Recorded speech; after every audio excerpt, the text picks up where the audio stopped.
Dans cette nouvelle session, on va voir comment est-ce qu'on peut retrouver un problème et ensuite analyser.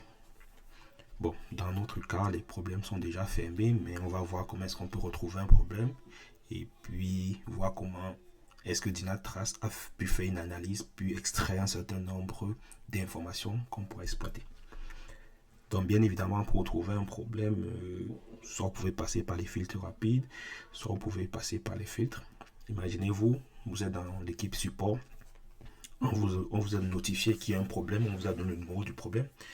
Donc, soit on vous a donné des informations sur le tag, les textes, les choses comme ça. Mais si on vous a donné par exemple le numéro du problème, donc je peux sélectionner par exemple problème.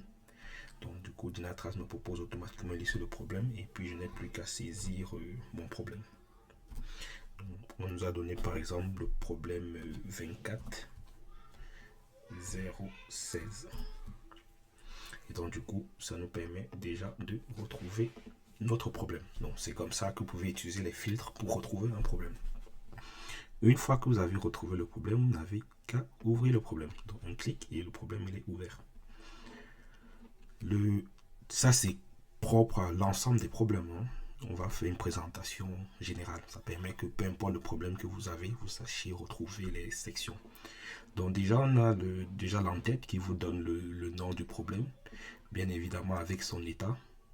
Quand on dit son état, là actuellement, on vous dit que le problème was open. Donc si c'est marqué comme ça, c'est pour dire que le problème était fermé. S'il était encore ouvert, vous n'aurez pas un temps d'exécution. Donc le problème a duré 24 minutes. En dessous de cette synthèse, vous avez l'ensemble des éléments qui sont affectés par le problème. Donc le premier groupe d'éléments, c'est les applications. On a vu comment est-ce qu'on pouvait créer des applications.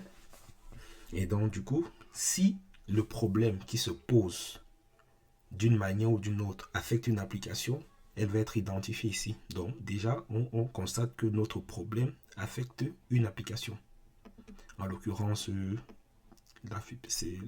l'application porte ce nom. Donc si on va au niveau de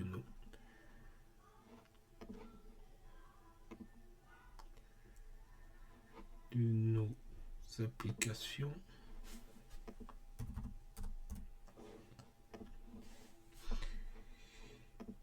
donc on a bien une application qui s'appelle Hipster Shop. Donc du coup, comme un des éléments de cette application est impacté, c'est pour cela que désormais, au niveau de notre problème, pardon, c'est marqué affecté. Donc, ça peut arriver parce que souvent, on a souvent des briques de base qui sont portées dans plusieurs applications. Donc, s'il y a une brique de base qui dysfonctionne et cette brique de base est appelée par plusieurs applications, au sens applicatif, bien évidemment, je ne parle pas application au sens Dynatrace, on les retrouvera ici. Donc, Dynatrace nous informe que ce problème affecte une application. Dynatrace nous informe que ce problème affecte un service. Dynatrace nous dit ce problème au niveau infrastructure, il n'y a pas d'impact. Donc, s'il y avait un impact au niveau infrastructure, on l'aurait vu à ce niveau. Il aurait mis le nombre d'infrastructures qui sont affectées. Notre problème affecte deux SLO. Donc forcément, on a deux SLO qui sont en très mauvais état, du moins un très mauvais pourcentage de réussite. Donc on en a deux. Pardon.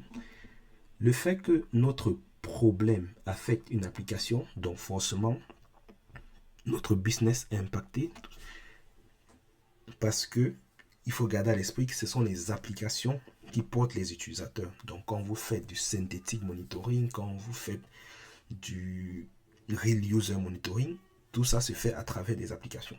Et donc, si il y a une application qui est impactée, ça veut dire que votre synthetic monitoring est impacté, votre real user monitoring est impacté. Et c'est là que Dynatrace vous dit que vous avez un impact business. Donc, si vous êtes sur un problème qui a zéro affectation au niveau application, donc vous aurez aussi zéro affectation au niveau business. Et c'est pour cela que c'est très important de faire du real user monitoring ou du synthétique, parce que si vous ne le faites pas, Dynatrace ne pourra pas se rendre compte que vous avez une affectation au niveau applicatif. Il se contentera d'une affectation plutôt technique. Il se contentera d'identifier les services et autres. Donc, tant que c'est possible, essayez de faire du real user monitoring et ou du synthétique.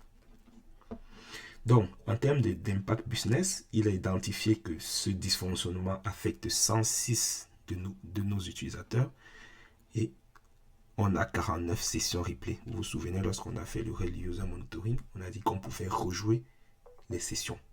Et donc, du coup, là, Dynatrace vous dit, vous pouvez même, les sessions replay sont activées. Et donc, du coup, pour les utilisateurs qui sont impactés, vous pouvez avoir des traces visuelles de dysfonctionnement. Et là, il vous donne le nombre d'appels qui est allé en erreur. Pardon. Et puis, vous pouvez afficher plus pour avoir plus d'informations. Ça, c'était un bloc qui est la partie business analyst. Comme je vous ai dit, ça, c'est uniquement si vous avez une application qui est impactée. Le deuxième bloc, c'est Dynatrace vous informe sur les éléments impactés. Donc, comme il y a l'application qui est impactée, il crée dans un bloc de l'application dans lequel il vous donne le nom de l'application.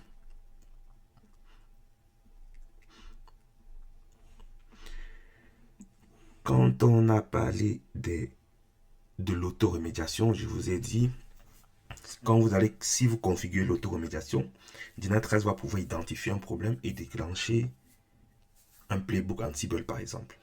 Et donc, si vous faites l'autoremédiation, ici dans les commentaires, si on met en place l'autoremédiation, quand Dynatrace va appeler le playbook, il va mettre un commentaire. Quand Dynatrace va avoir le retour du playbook, il mettra un commentaire comme quoi le playbook a été exécuté. Donc, c'est là, comme ça que si vous faites de l'autoremédiation, vous verrez des commentaires qui sont aussi automatiquement renseignés. Les commentaires, vous pouvez aussi les renseigner vous-même. Dans le problème ouvert, il s'agit par exemple d'un problème qui était posé lors d'une phase de test. Donc, vous pouvez venir marquer que le problème était causé par une phase de test et vous faites un petit commentaire. Ça peut être aussi que vous avez pris en compte le problème. Vous pouvez venir mettre un commentaire pris en compte pour que vos collègues sachent bien qu'il y a quelqu'un qui travaille déjà sur le problème. Donc, c'est à ça que c'est cette section commentaires. Une des choses très importantes dans Dynatrace, c'est la partie root cause. Comme je vous ai dit, dans un certain nombre de cas, Davis, dont l'intelligence artificielle qui est embarquée dans Dynatrace, va analyser les problèmes qui vont se produire et pouvoir définir une root cause. Une root cause, c'est vraiment l'élément qu'il identifie comme porteur du dysfonctionnement. Et donc, du coup, dans la root cause, Dynatrace va vous donner les éléments qui sont à l'origine du problème. Et donc, du coup, il vous permet, par exemple, de faire une analyse de la dégradation, ce genre de choses. On avait aussi parlé précédemment des fenêtres de maintenance. Donc, si vous configurez des fenêtres de maintenance, comme je l'ai dit, on peut configurer une fenêtre de maintenance et dire à Dynatrace, même comme il y a la fenêtre de maintenance, crée quand même le problème. Et on peut dire à Dynatrace, s'il y a la fenêtre de maintenance, tu ne crées même pas le problème. Donc, si vous êtes dans le scénario où vous avez demandé à la fenêtre de maintenance de tout de même créer le problème, mais sans notifier, à ce moment, vous verrez un encadré qui vous dira, ah, il y a un problème qui a été créé, mais il n'y a pas eu de notification, tout simplement parce que la notification a été bloquée par la fenêtre de maintenance. Une chose aussi très intéressante dans Dynatrace, quand Dynatrace est capable d'identifier une root cause, donc il est capable d'identifier une root cause, il est aussi capable de vous définir un schéma de résolution. Et donc, vous remarquez, je vous ai dit, ici on est sur l'application qui s'appelle Hipster Shops Logs. Donc, lorsqu'on descend dans notre chemin de résolution, Dynatrace vous dit, aujourd'hui, voici l'application qui est impactée. Et donc, il vous dit, quand je vais d'éléments de proche en proche, et c'est comme ça que Dynatrace vous renvoie à l'élément qui est à l'origine du problème. Et donc, Dynatrace est en train de vous informer par là que si vous voulez résoudre cet incident, c'est à ce niveau qu'il faudra intervenir pour résoudre l'incident et de proche en proche, donc en propagation, votre application sera désormais fonctionnelle.